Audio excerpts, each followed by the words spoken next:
إن الحمد لله نحمده ونستعينه ونستغفره ونعوذ بالله من شرور أنفسنا وسيئات أعمالنا من يهده الله فلا مضل له ومن يضلله فلا هادي له أشهد أن لا إله إلا الله وحده لا شريك له وأشهد أن محمدا عبده ورسوله أما بعد فإن أصدق الحديث كتاب الله وخير الهدي هدي محمد صلى الله عليه وسلم وشر الأمور محدثاتها وكل محدثة بدعة وكل بدعة ضلالة أعاذنا الله وإياكم منها.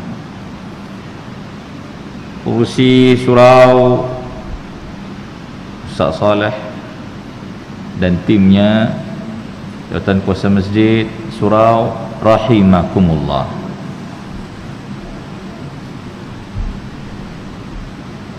Perancangannya bicara berkaitan alamatu hubbi Rasulillah sallallahu alaihi wasallam, tanda mencintai Rasulullah sallallahu alaihi wasallam,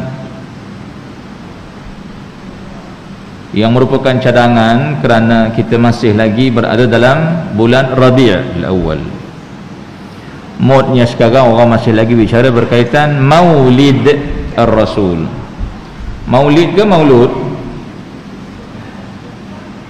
Maulid birthday, maulud baby itu sendiri, maulud mauludatun baby perempuan. Jadi nak sebut maulid ke maulud? Maulidur Rasul sallallahu alaihi wasallam. Baik tuan-tuan dan puan,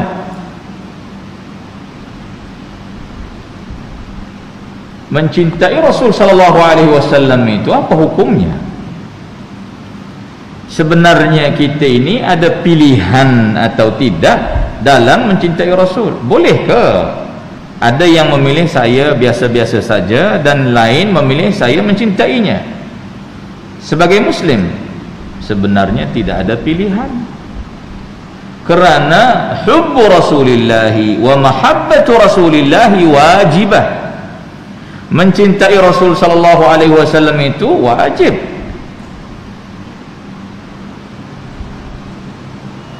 Apa jadi sekiranya seseorang mencintai Rasulullah tetapi dia tidak mengikuti ajarannya? Hal saya Islam, apakah dia akan selamat? La. Bagaimana pula sekiranya seseorang mengikuti Rasul sallallahu alaihi wasallam tetapi tidak mencintainya? Hal sayanju, dia akan selamat? Kalla, tidak. Abu Talib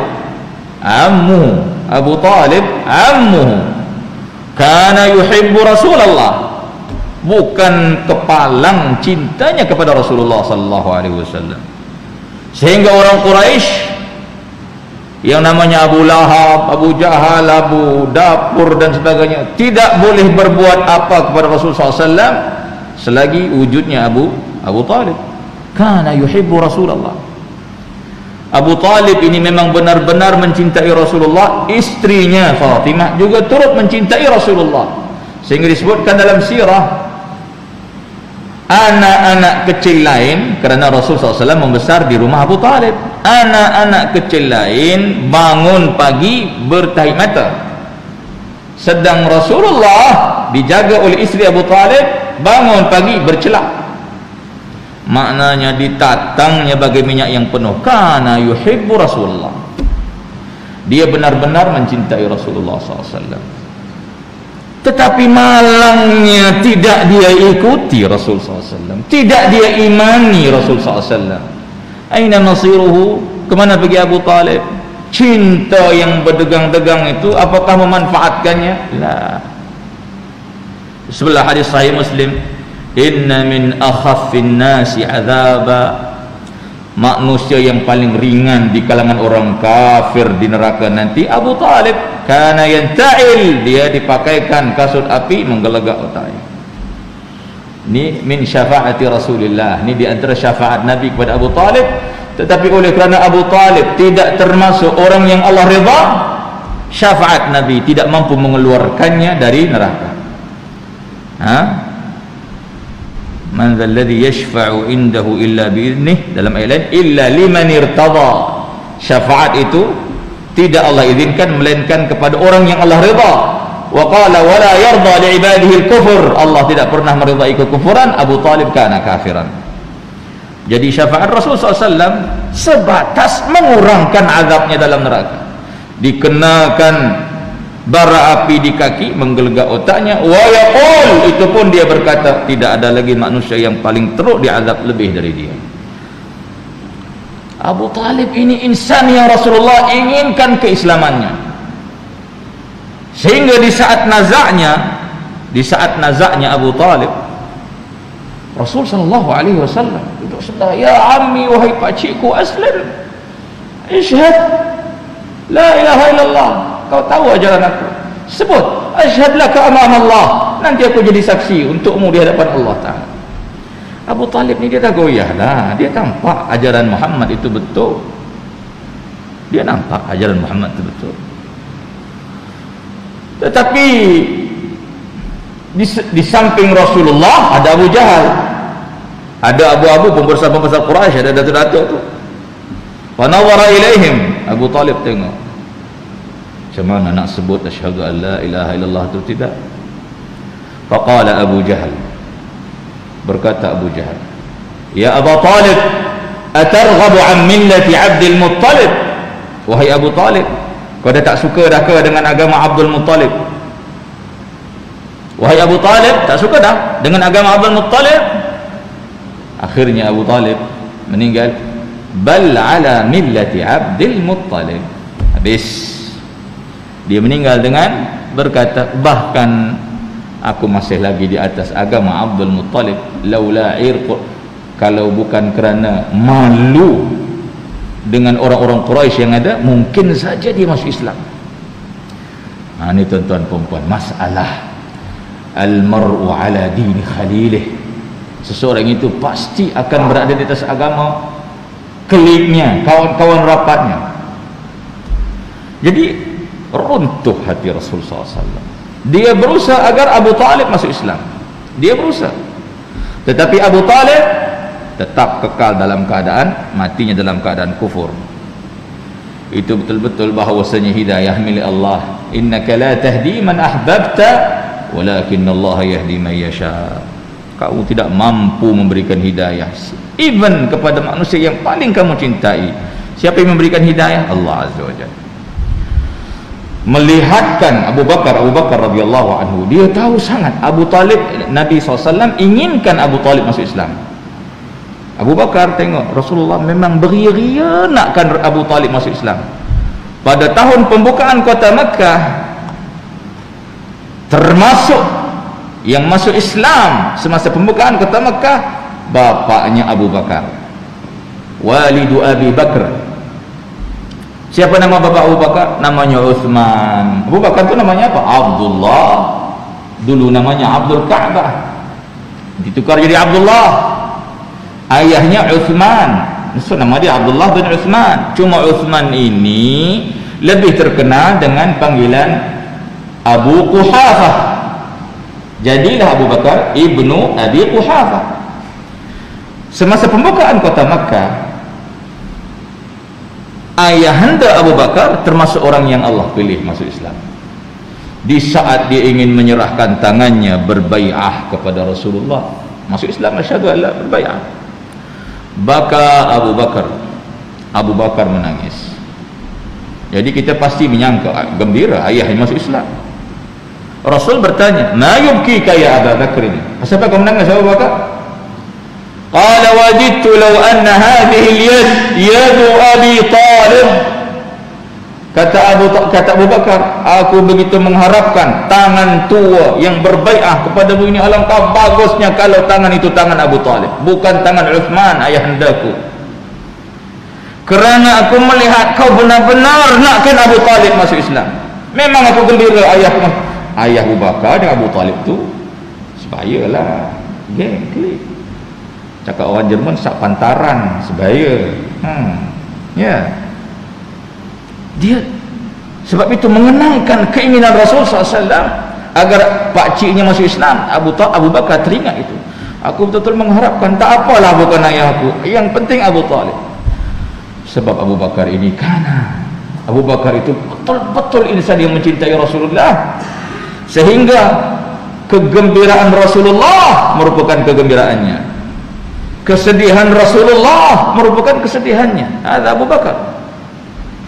Itu Abu Bakar radhiyallahu anhu. Jadi tuan-tuan dan puan, Abu Talib mencintai Rasul tapi dia tak ikut ajaran Nabi. Cinta tanpa ikut. Menyelamatkan? Tidak. Ada lagi watak manusia yang ikut tapi tak cinta. Amsalul munafiqin, seperti orang-orang munafiqun. Mereka ikut Rasul SAW. Bila salat ada saf satu,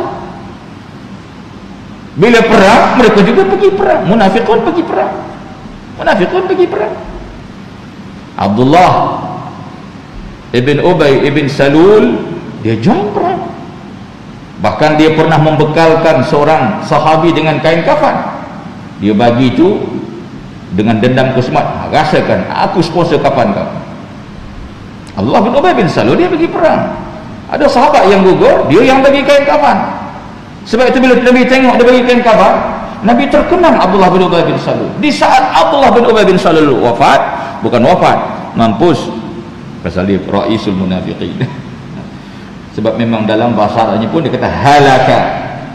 Ya, halaka pula. Halaka untuk macam kita punya cara tu ada kaitan, ada rujukan. Orang kita kalau tak Islam meninggal sebagai apa?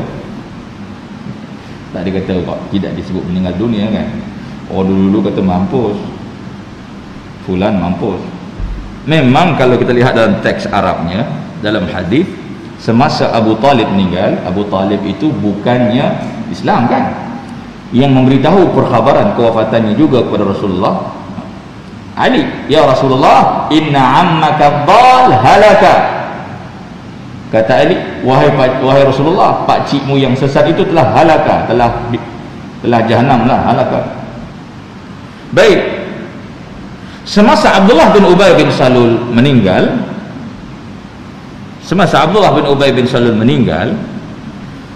Nabi SAW memberikan bajunya untuk mengkafani Abdullah bin Ubay bin Salul, kerana baginda teringat dulu dia ini pernah memberikan kafan kepada sahabat yang meninggal dunia. Nabi itu bukan jenis lupa jasa. Nabi bukan dari jenis orang lupa. Wala tansawul fadla bainakum, jangan kamu lupakan jasa.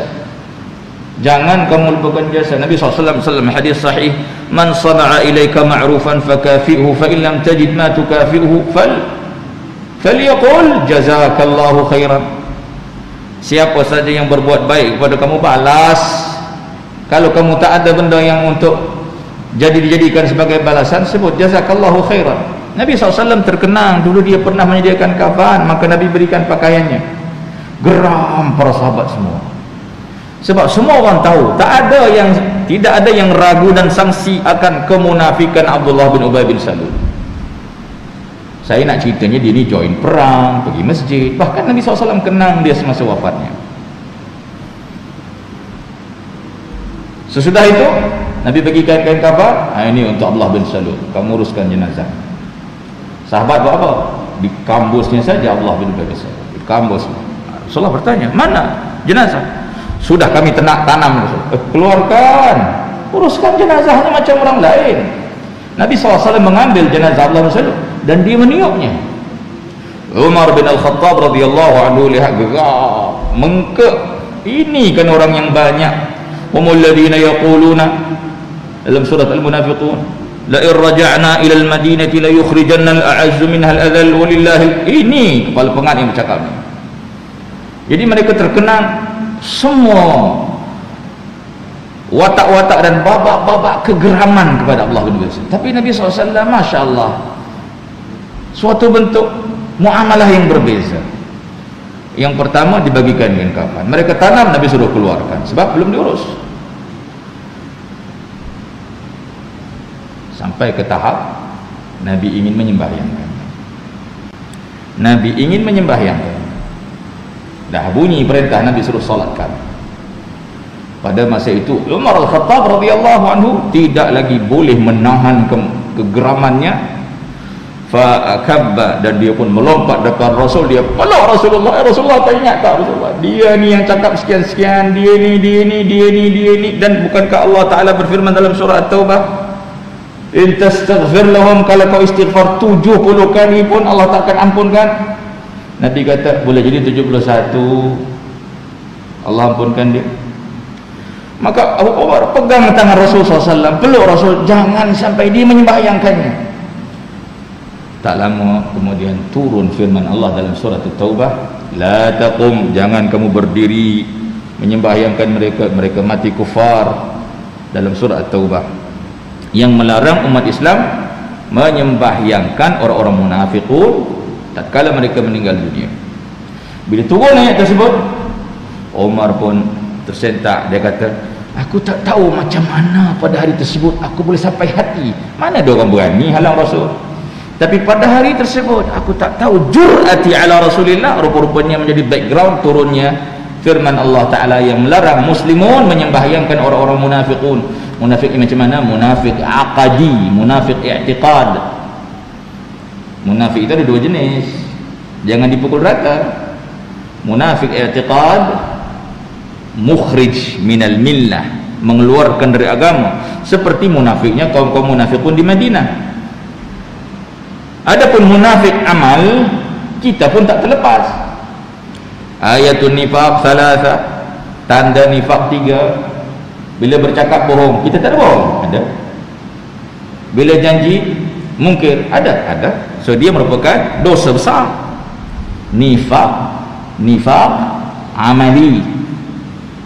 Yang tadi Allah pun tadi sebut nifaq aqadi, i'tiqad. Jadi kalau kita ceramah tu jangan dicampur, sebab orang Islam juga kadang-kadang menipu. Apakah terus jadi munafik pun? Jadi bila kita membahaskan firman Allah, innal munafiqina fid darkil asfali minan nar, sesungguhnya golongan munafiqun pada kerak terbawah daripada api neraka, ini munafik i'tiqad. Taib, saya nak cerita golongan munafiqun, mereka mengikuti Rasul, tetapi dalam hati mereka penuh dengan kebencian kepada Rasul, tak suka, tidak mencintai Rasulullah. Apakah ini menyelamatkan? Juga tidak menyelamatkan. Jadi yang sebenarnya bagaimana? Cinta dan ikut, itu yang dituntut. Itu yang dituntut dari setiap insan yang bergelar mukmin. Tuan-tuan, puan-puan, cuba lihat. Allah Ta'ala berfirman dalam surah At-Taubah ayat 24. Apa kata Allah? A'udzubillahi minasyaitonir rajim. Qul in kana aba'ukum, katakan hai Muhammad, sekiranya ayah-ayah kamu. At-Taubah 24. Wa abna'ukum, anak-anak kamu. Wa ikhwanukum, saudara-saudara kamu. Wa azwajukum, pasangan-pasangan kamu. Wa ashiratukum, keluarga-keluarga kerabat kamu. Wa amwalukum, harta-harta kamu. Iqtaraftumuha, tijarah, perniagaan. Dan juga masakin, banglo-banglo. Itu sekiranya lebih kamu cintai. List tadi ni, sekiranya lebih kamu cintai. Ahabba ilaikum minallahi wa rasulihi wa jihadin fi sabilih. Sekiranya yang tadi list panjang-panjang itu kamu lebih cintai, lebih daripada Allah, lebih daripada Rasul, dan berjihad di jalannya, kata Allah, fatarabbasu, tunggu sehingga Allah turunkan arahannya. Sama ada kamu dihancurkan, kamu dibinasakan, kamu itu, kamu ini, tunggu. Tak disebutlah apa benda, tapi Allah kata tunggu. Terus di hujung Allah kata, wallahu la yahdil qaumal fasiqin. Allah tidak akan memberikan hidayah kepada orang fasik. Maknanya apa? Tidak mencintai Rasulullah fasik. tidak mencintai Rasulullah, tidak mencintai Rasulullah minal fisq. Takkan ending ayat itu tak ada kena mengena? Ada kena mengena. Orang yang gagal mencintai Rasulullah, sebaliknya mencintai apa yang dia miliki, wallahu la yahdil qaumal fasiqin. Allah pastinya tidak akan memberi hidayah kepada orang-orang fasik. Boleh jadi orang fasik?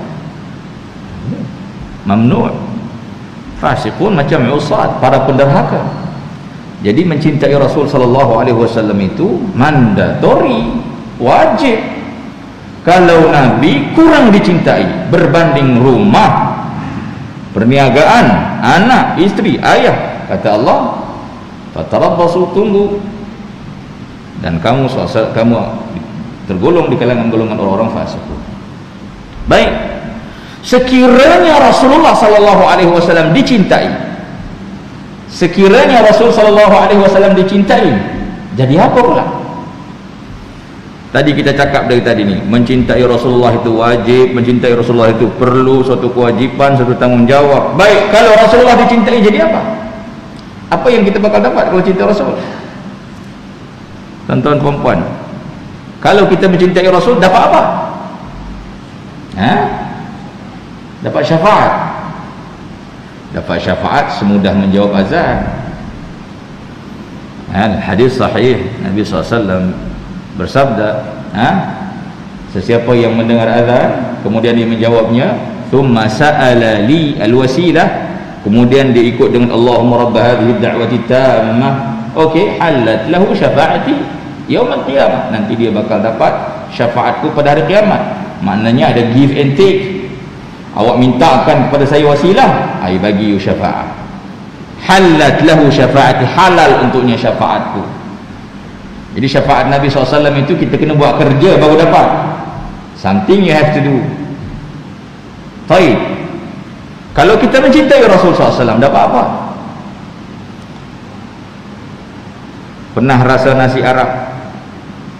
Tuan Haji pernah rasa nasi Arab? Dah. Pernah rasa jalan kat London? Jalan London sebagian orang dah. Pernah duduk hotel 5 bintang? Oh, sini ramai dah. Rata-rata banyak benda-benda dunia kita dah rasa. Pernah naik kereta mahal? Dah. Pernah jalan kaki juga? Selalu. Pernah rasa iman? Itu sampai sekarang belum tahu jawapan. Rupanya iman itu ada rasa, iman itu ada halawah, iman itu ada ta'am, ada rasa. Zaqa ta'mal iman, Nabi sebut, akan merasakan rasa iman. Belum pernah rasa kita, sebab itu ibadah kita macam biasa-biasa. Nabi kata, salasun man kunna fihi wajada bihinna halawatal iman. Nabi kata 3 perkara kalau berkumpul dalam diri seseorang, dia pasti akan merasakan halawata al-iman, kemanisan iman. Jadi tuan-tuan puan-puan, rupa-rupanya keajaiban amalan para sahabat, perjuangan mereka, kemajuan mereka dalam beragama, Islam mereka yang hebat itu, saya kira boleh jadi kerana mereka semua telah direzekikan oleh Allah Ta'ala halawatul iman, kemanisan iman, yang mungkin satu-satunya yang belum lagi kita rasai dalam kehidupan ini. Baik, Nabi kata apa? Apa dia halawatul iman? Apa dia kemanisan iman? Nabi SAW bersabda, thalathatun, 3 perkara sekiranya ada pada diri seseorang, dia pasti akan merasakan kemanisan iman. Siapa yang ingat apa 3 perkara tu? Yang pertama, an yakunallah wa rasulahu ahabbu ilaihi mimma siwahuma, sekiranya Allah dan Rasul lebih dia cintai berbanding yang lain. Itu nombor 1.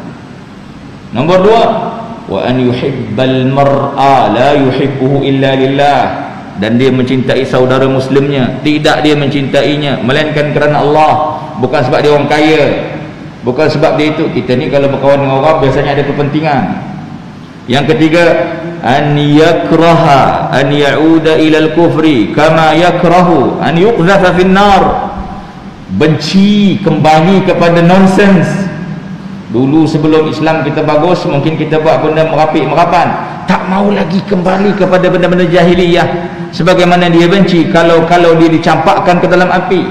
Nabi kata 3 hal ini sekiranya ada dalam diri seseorang individu, dia akan merasakan halawatul iman. Allahumma rzuqna halawatul iman. Ya Allah, rezekikan kepada kita halawatul iman.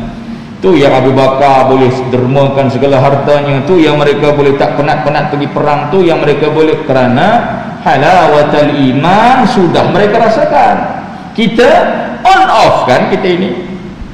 Sekali-sekala yang mulai, berkala-kalanya tidak. Sekali-sekala puasa sunnah, kala-kalanya tidak. Kerana apa? Kerana kemanisan iman belum dirasakan. Kita belum pernah rasa kemanisan iman. Kita ni pembuktian belum. Sekarang kita pada peringkat dakwa-dakwi. Ayo believe it, yes. Nanti kalau ada panggilan jihad perang, belum tentu berani.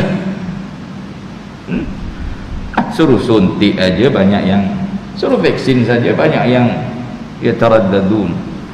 Baik. Jadi macam mana ya tuan-tuan? Macam mana nak jadikan kita merasakan kemanisan iman ni?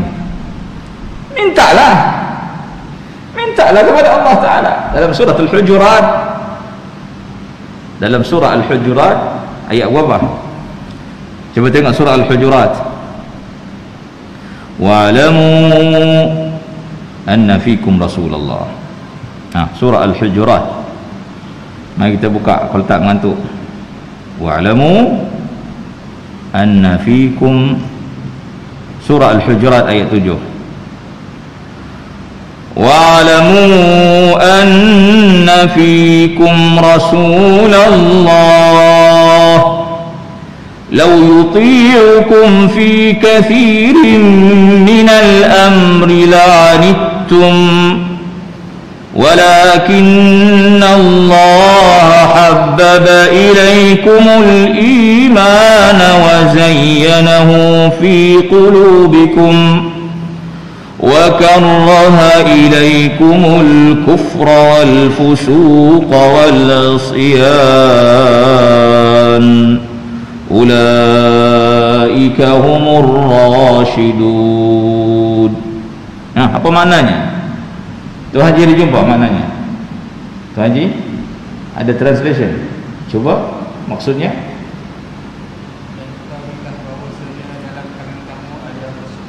Dan ketahuilah bahawasanya dalam kalangan kamu ada Rasulullah.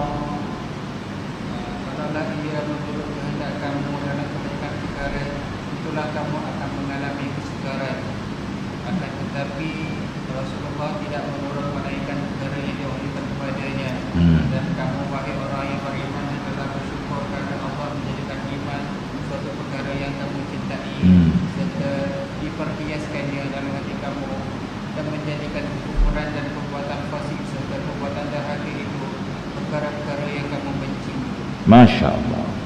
Dengar, sebahagian tak dengar, tapi semua buka Alhamdulillah. Apa maknanya? Ketahuilah bersama kamu ada Rasulullah SAW. Kalau kamu nak ikut Rasulullah semua benda yang dia buat, mesti kamu penat. Nabi sekejap lagi puasa, malam lagi tak tidur. Mana boleh kita bawa sekali-sekali rehat lah, bagilah cuti. Nescaya pasti kamu akan penat. Kita kalau kejar Rasul, tak terkejar. Stamina Rasul SAW. Tanamu ainaya walam yanam qalbi. Mataku tidur tapi hati tak. Aisyah katakan yadhkurullah fi kulli ahyanih. Nabi itu zikir setiap detik. Boleh kita buat? Tak boleh. La'anittum. Ketahuilah memang bersama kamu Rasulullah. Rasulullah ni kalau kamu ikut semua benda dia buat, kamu pasti penat. Jadi apa dia modal untuk kamu boleh stay dengan Rasul? Apa penyebab wahai para sahabat yang kamu boleh stay tune dengan dia? Kerana Allah Ta'ala habbaba ilaikumul iman wa zayyanahu fi qulubikum. Kerana Allah Ta'ala telah menjadikan kamu mencintai iman. Sebab tu tuan-tuan perempuan, iman ni kita usaha nak dapatkan. Usaha tak juga berapa jadi. Ya Allah, jadikan iman kami cintai. Itu kan another way, jalan sebelah lagi, shortcut. Allah Ta'ala telah menjadikan para sahabat boleh bersabar bersama Rasulullah, jihadnya, qiyamnya, dakwahnya, itunya, ininya, kerana Allah Ta'ala telah menjadikan iman benda yang mereka cintai. Kita ni sebagian cinta suka tanah, itu yang ke mana-mana tanah dicari. Ada orang suka mancing, bila dia cinta, hujan petir dia pergi. Ada orang suka tak ada kerja, dia naik Vespa, dia sukatnya heavy. Dia tak puas hati dengan yang JKR bagi 300 km, suka sendiri dengan JKR dia. Masya Allah, membuang masa. Kemudian ada lagi yang Masya Allah, masuk dengan 4 wheel dalam hutan, lingkup kereta, balik repair 20,000, bagus, masuk lagi. Kenapa tu? Itu kan merugikan. Dah suka, isunya sebab hubbiba, benda itu sudah dicintakan, disukakan. Para sahabat hobi para sahabat, Allah kata apa? Walakin habbaba ilaikumul iman. Kamu boleh stay tune dengan Rasul, ikut aktiviti dia, follow rapat. Modalnya cuma satu, apa dia? Iman sudah diresapkan ke dalam hati kamu. Wa zayyanahu fi qulubikum. Sudahlah kamu mencintai iman, Allah hiaskan iman dalam berbunga bila tengok iman. Sebab itu para sahabat bila mendengar panggilan jihad, wah, seronok. Bila mendengar panggilan salat, suka. Bila melihat dakwah, suka. Kita berbulu. Wa karraha ilaikumul kufr. Sebaliknya, Allah Ta'ala telah menjadikan kamu otomatik, para sahabat tak suka kekufuran, al-fusuq, kefasikan, al-usyan, kemaksiatan. Kata Allah, orang yang begitu keadaannya ulaika humur rasyidun. Mereka ini orang yang berpetunjuk. Jadi kita kena minta lah. So kalau kita minta, kita tukarlah sikit. Allahumma habbib ilaina al-iman. Itu icana ilaikum, habbib ilaina. Allahumma habbib ilaina al-iman wa zayyinhu fi qulubina wa karrih ilaina al-kufra wal fusuqa wal isyan waj'alna minar rasyidin. Kita kena minta lah. Sahabat-sahabat itu jadi hebat, sentiasa peningkatan prestasi beragama mereka kerana mereka sudah ada resepi ini tipsnya. Mereka mencintai iman terhias dalam hati mereka kerana Allah bagi. Kemudian dalam masa yang sama, bila sebut maksiat, kekufuran, kefasikan, mereka benci. Kita bukan semua maksiat kita benci. Ada yang kalau ada peluang nak, ya, depan orang warak kita. Kalau sendiri nak juga tengok. Yang tak senonoh, yang dua nono, baik. Tuan-tuan perempuan, sebab itu masalah kita masih ada lagi tergantung dan terkait dengan beberapa maksiat yang tak boleh kita lepaskan. Tuan-tuan perempuan, kita ni memang boleh terbuat maksiat, tetapi jangan sampai hati terkait dengan maksiat. Sekiranya hati terkait dengan maksiat, melazimi maksiat, Nabi kata, Allah sebut kalla bal rana ala qulubihim ma kanu yaksibun. Maksiat yang mereka suka itu melekat dalam hati. Apa yang mereka usahakan itu menjadikan sesuatu yang melekat dalam hati. Tuan-tuan, hati kita ini kalau sudah kotor dengan maksiat, maknanya dia akan sensitif dengan maksiat, tidak lagi sensitif dengan iman.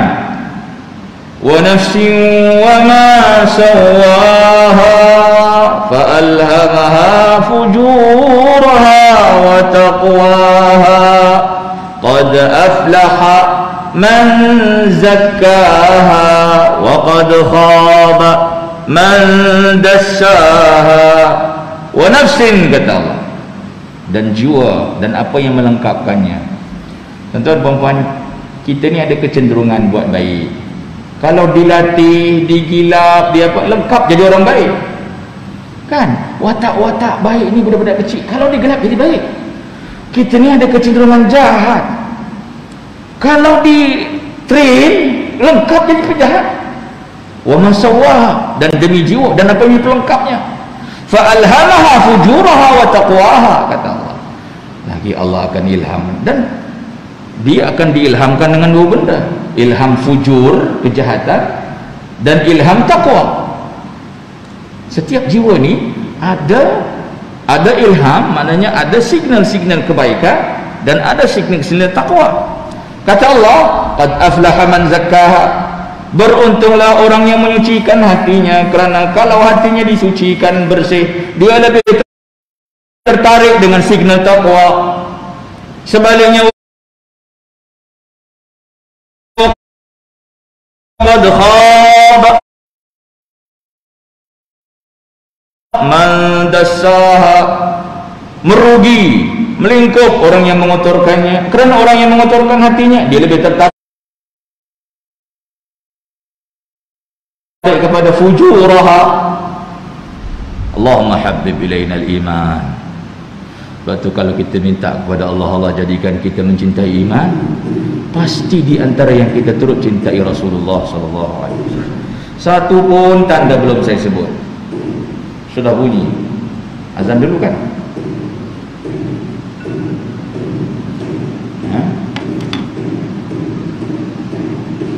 Wah, ini zaman bila ini?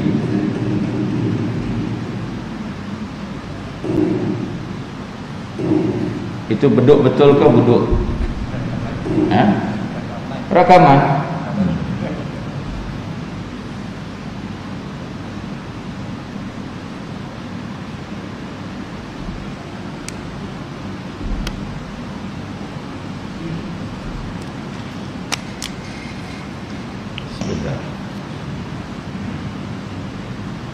Allahu Akbar, Allahu Akbar, Allahu Akbar, Allahu Akbar. Asyhadu an la ilaha illallah.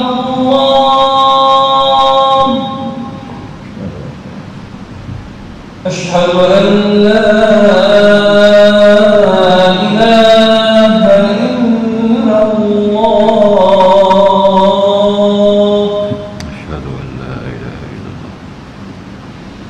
أشهد أن محمدا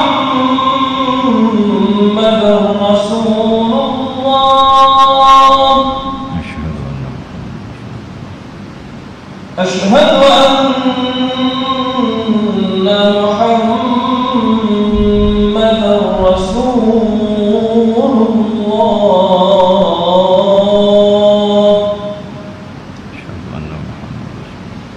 حي على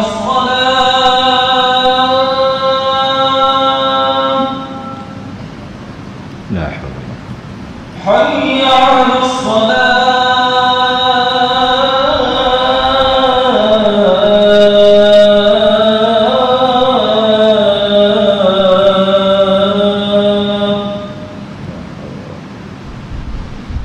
حي على الفلاح.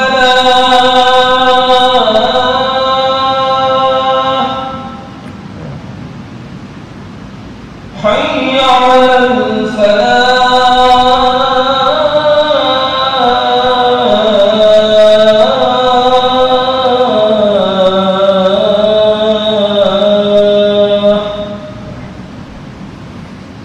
الله أكبر، الله أكبر. لا إله إلا الله.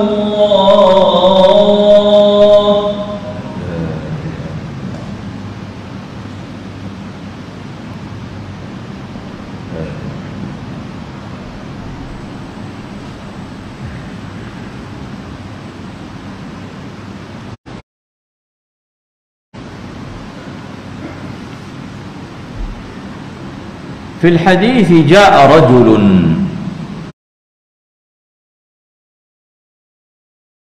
dalam satu hadis sahih Muslim dan selainnya, ja'a rajulun, datang seorang laki-laki bertemu Rasul SAW, disebut Badui, jumpa Rasul SAW. Orang pun tahu kalau jumpa Nabi ni cari peluang tanya soalan. Oleh kerana dia Badui, dia tak tahu nak tanya soalan. Bukan semua orang cerdik buat soalan. Mana yang susah, buat soalan ke jawab soalan? Jawab soalan hanya kerja pensyarah. Sebab tu diorang buat soalan. Jawab student.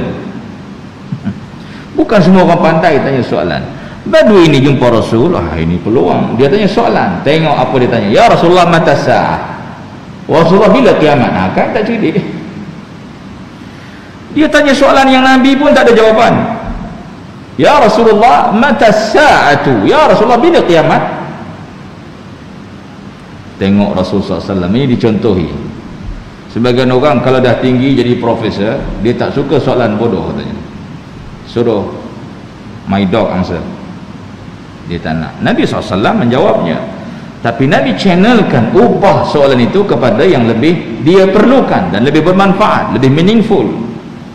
Qala madza a'dadta laha, wahai fulan, tanya bila kiamat, tak berapalah, tapi apa yang kau persiapkan untuknya, itu untuk engkau nanti di akhirat. Itu yang ditanya, apa persiapanmu untuk kiamat.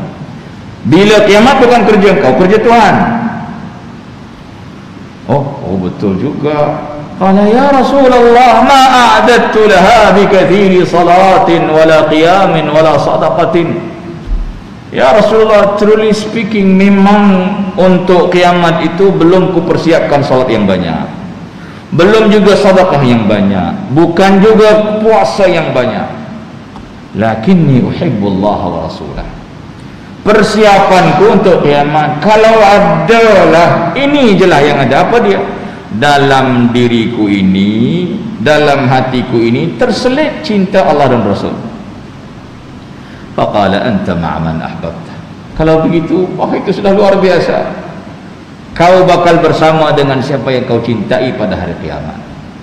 Jadi tuan-tuan perempuan, mengejar cintanya Rasul sallallahu alaihi wasallam untuk kita, satu pintu je lagi yang boleh. Nak kejar sampai puasanya macam dia, susah. Nak kejar sampai solatnya macam dia, mustahil. Kana yusalli hatta tawarrama qadamah atau tawarramat qadamah. Nabi itu salat sampai bengkak kaki. Qiyamul lail Nabi misali, tak boleh tiru. Zikirnya berterusan, ibadahnya luar biasa. Nak jadi sama macam dia almost mustahil. Jadi apalagi peluang yang tersedia untuk kita, the only satu saja, mahabbatuhu, mencintainya. Jadi cinta Rasul SAW bakal menjadikan seseorang bersamanya nanti pada hari kiamat. Ada satu hadis lagi, dan daripada hadis ini kita boleh keluarkan satu tanda mencintai Rasulullah. Baru nak masuk tanda satu. Kan tajuknya tanda cinta Nabi. Yang pertama, sekiranya seseorang diberikan pilihan sama ada kehilangan Nabi atau kehilangan diri, keluarga, hartanya, dia lebih berkesanggupan memilih kehilangan diri, harta dan keluarga berbanding kehilangan Rasulullah sallallahu alaihi wasallam. Itu tanda betul cinta. Sekiranya seseorang itu dia sanggup untuk kehilangan apa saja yang dia miliki, yang penting tidak kehilangan Rasul, itu betul-betul mencintai Rasul. Mana dalil? Hadis sahih Nabi sallallahu alaihi wasallam.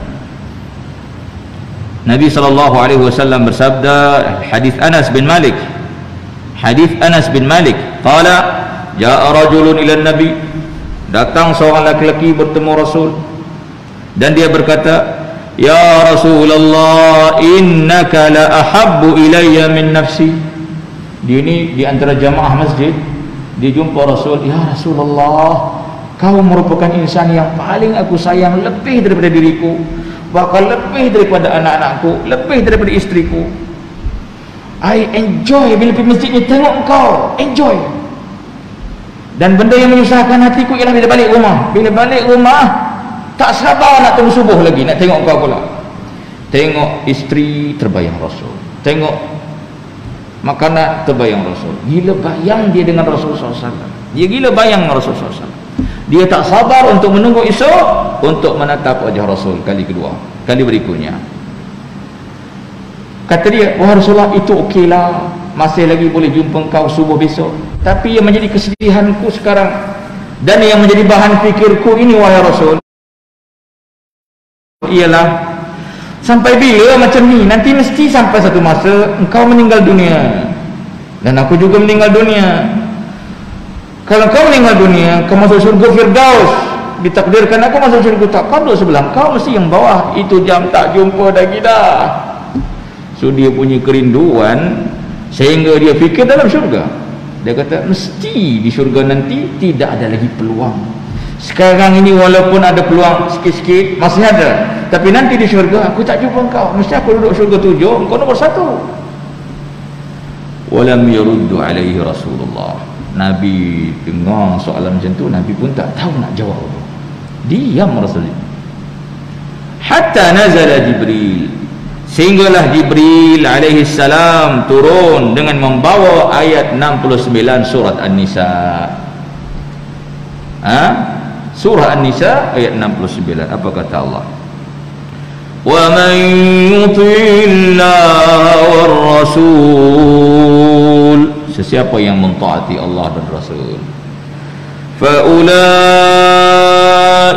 ma'al ladzina an'ama Allahu 'alaihim minan nabiyyin, lagi was-siddiqin, lagi wasyuhada'i was-salihin. Sesiapa yang mentaati Allah dan Rasul, mereka itulah nanti bakal bersama tingkatan tertinggi, pastinya an-nabiyyin, tingkatan tertinggi nabiyyin. Ini memang jawatan yang tak boleh kita dapat sebab dia dilantik. Nombor 2 tertinggi yang boleh kita usahakan itu separuh mati, as-siddiqin. Kemudian asy-syuhada, last sekali as-salihin. Tuan-tuan perempuan, usahakan jangan sampai yang keempat ini pun kita terkeluar. Sebab itu tuan-tuan perempuan, kalau jumpa orang fasik duduk dekat Bukit Bintang, rambut biru, main, tak salat, tak apa, kita kata kau rugi dengan aktivitimu ini. Kau mengeluarkan kau dari dairatis salihin, daerah terbawah ni. Kau telah mengeluarkan dirimu daripada kumpulan ini. Dengan demikian kau terharam dari doa setiap orang yang salat, assalamu alayna wa ala ibadillahi salihin. Mahrumun anta minas salam, kesejahteraan. The last one.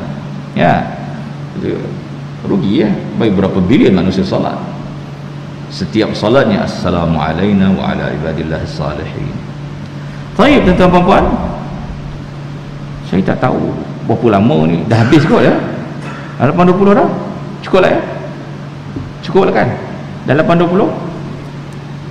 Cukup lah, jangan tanda-tanda banyak-banyak pun tak payah. Dulu-dulu kita dengar tanda cat. Baik, tanda-tanda satu dah cukup. Sekiranya diberi pilihan kehilangan Rasulullah atau kehilangan selainnya, memilih kehilangan selainnya berbanding kehilangan Rasulullah sallallahu alaihi wasallam. Baik tuan-tuan perempuan, mudah-mudahan Allah Taala merezekikan kita hubbu Rasulillah, mencintai Rasulullah, dan mencintai di antara tanda, di antara assignment apa kerjanya, cubalah baca hadis dan hafal hadis.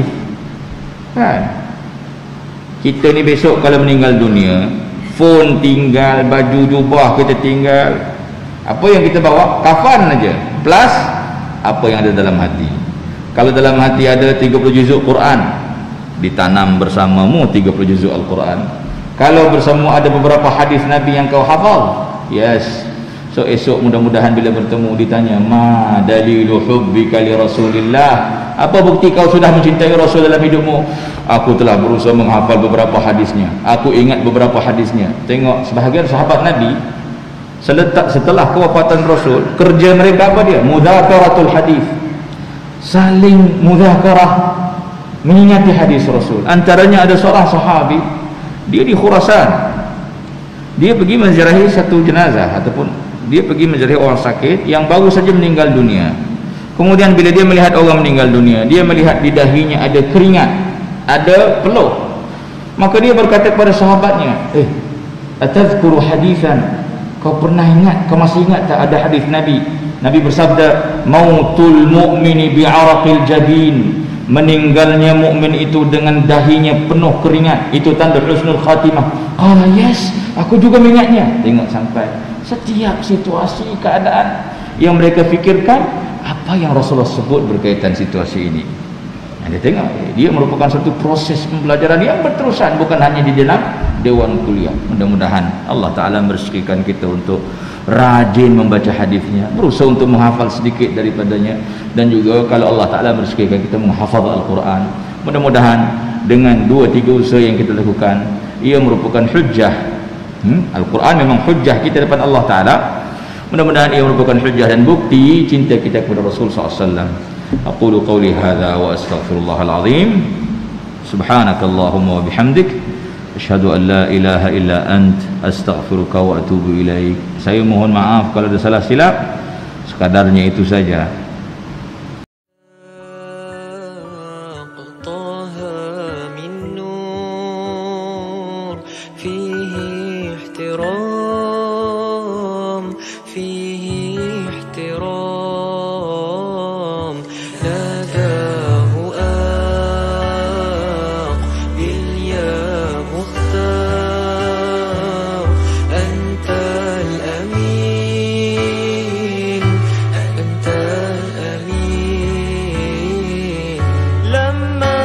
تقى